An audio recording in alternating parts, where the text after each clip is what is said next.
I know society talks a lot about narcissistic men, but I want to talk about narcissistic women. Women, the gentler sex, right? What's gentle about using a man for his money and possessions? City girls up one, right? City girls, the ones that's teaching y'all how to be narcissistic women. These are the women that you want to follow and take advice from? You lie to men, you cheat on men, you plot on men, and then you manipulate them into believing that you're truly remorseful and that you've actually changed because you use sex to your advantage, because you know sex. By using sex, you're rousing this man's primal instinct. And narcissistic women love codependency, so you use sex because you know a codependent male is going to fold based off pure instinct and admiration. And narcissistic women have no emotion to offer, so they use physical manipulation, sexual manipulation, because their emotional maturity and vulnerability are non-existent.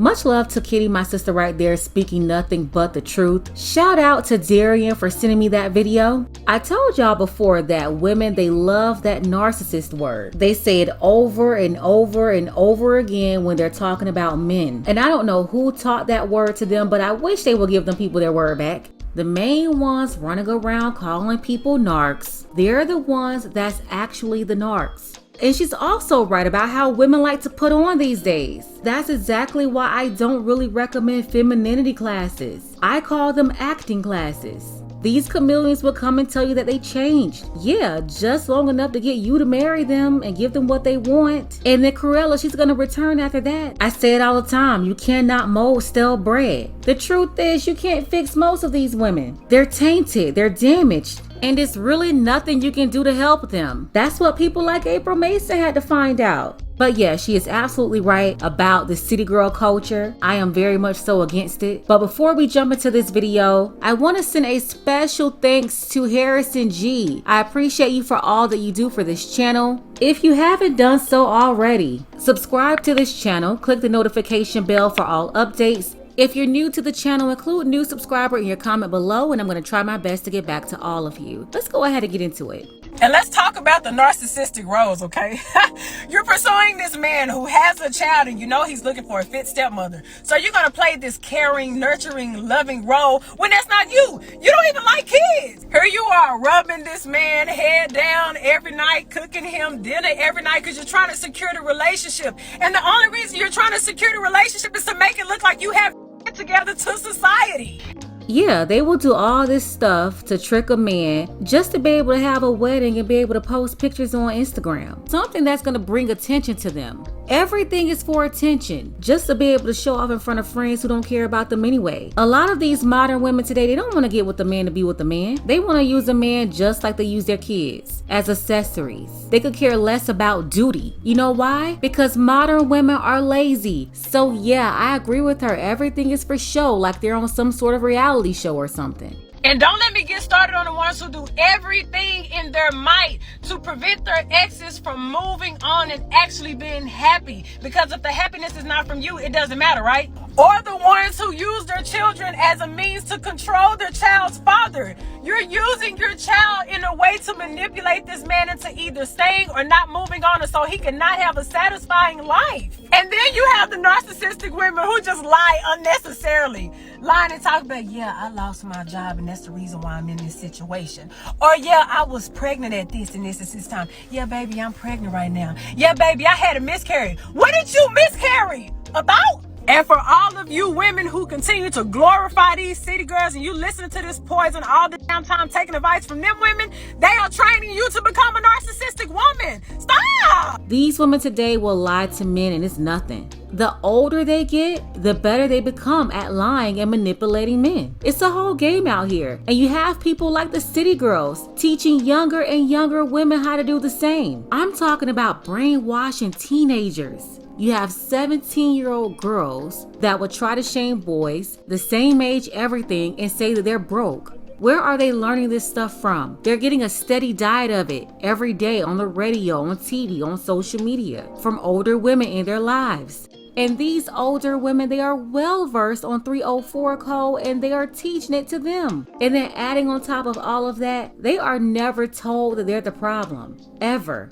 This is why they jump from man to another man. They can never make relationships work, not even when they try to get with women. But they'll give you the conclusion that all of the men they've dealt with, that they're the problem. Never once looking at the common denominator. Always avoiding the mirror, every time. In the next clip, she's talking about working with an ungrateful woman who lost a good man, all because she did not want to change. Take a look. So I wanted to share this with you all, and I'm probably going to catch some heat for it, but I decided to go ahead and be open about it. So there's a couple that I helped a couple of months back in regards to the relationship, right? And I knew that it wasn't going to work. I knew it wasn't going to work, but I couldn't tell them that it wasn't going to work. I just had to do whatever I could, give them as many exercises to practice, to utilize in the relationship, to implement, to see if it could work. But I knew deep down in my heart that it probably wasn't going to work, right? If I'm working with a couple and we identify the problems, I let them know what they can do to make it work, but I can see that they're unwilling to do it, I don't waste my time. I honestly tell people one-on-one that this is not going to work, especially if they don't have any kids together. Think about it. Y'all not even married. Y'all don't even have any kids. So what do you think it's going to be like once you put a baby in her? Or when you marry her? What's going to happen when you allow her to control you via the state?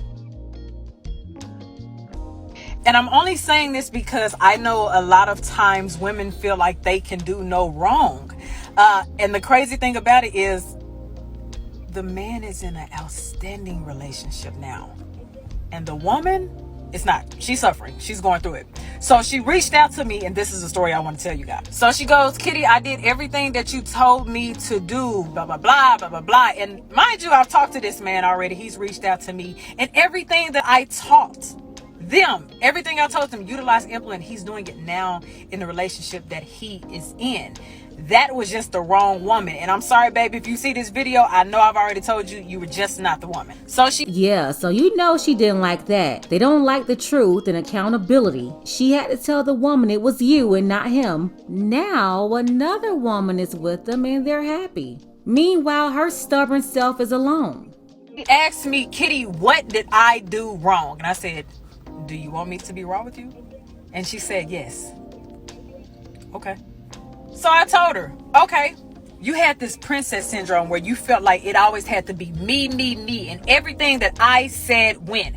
And that if I was not right, he was not going to be happy. You belittled him. You emasculated him. I said, you didn't watch your tone. You reacted before you responded. You didn't take time to comprehend what it was that he was saying. And he heard you nagging instead of actually listening. You waited to play that number plus one game. Okay, this is a number of things that you have done to me that he's telling you. And then you say, well, this is a number of things that you have done to me plus one. You had a warped mindset to where you believe that, hey, it's going good right now and I need a little bit of attention. So bad attention is better than no attention. Instead of understanding that now you are transitioning into a healthier space. So there's going to be peace. It is going to be serene, but you didn't know how to adapt to peace and serenity because of your chaos from your childhood and your past traumas. You brought those into this relationship and you blamed him for the mistakes of your partner. I asked her, do you want me to continue? Because the list can go on. And everything that I told you to do, as you're saying you did it, you did not. You went back to what it is that you knew. And she said, well, Kitty, can I get him back? You can't get him back. You lost him and you should not be worrying about getting a partner back until you fix yourself. And the only way to fix yourself, as I always say, ladies, is to be accountable for your And I understand it sucks when they move on. But I'm glad that he moved on because he was ready. It was the right time for him and you were the wrong person. Wow, that's so true for so many women. The crazy part is a lot of women, they can get in these relationships or stay in them for a little while today if they take accountability. And that's the next trick too, by the way. Always saying they're going to change, but they never do. They may even cry and apologize and all that stuff, but they're the same, right? When it comes to accountability, that's just the beginning. They have to really change for real, for real. That's basically what she told her. You didn't change nothing. She did not do anything that she told her to do. They don't want to change. They will not let go of their bad habits. habits. They will fight you to the end in order to be able to continue to be the same person. They may tell you they're going to change. They may say they're trying to change, but they're not going to change. What you see is what you get. And if what you see is not good enough, then you need to let it go. And if you don't let it go, then you need to stop complaining about it and just deal with what you decided to deal with. You have both men and women living in total chaos that they're choosing to put up with. And then some women, they love chaos. That's why they like the bad guys. Living in peace is boring to them. People like that, you just have to leave them alone. You cannot change combative women. When you try to change her, she's gonna do what she knows best. She's just gonna fight harder. That is something that she's gonna have to work out on her own. If you're having all these problems, sometimes it just may be you. Let's go ahead and get the conversation started below in the comments. Let me know what you think about all of this below. Shout out to Dark Power, Hayward C, and Harrison G. Thank you all for your support for this channel. Want to see more content like this? You can support as well. Links to Cash App and PayPal, you can find them in the description. Ladies, fellas, want a balance analysis? Want the truth from a woman's perspective? Then you're going to want to subscribe to this channel and don't forget to like and share.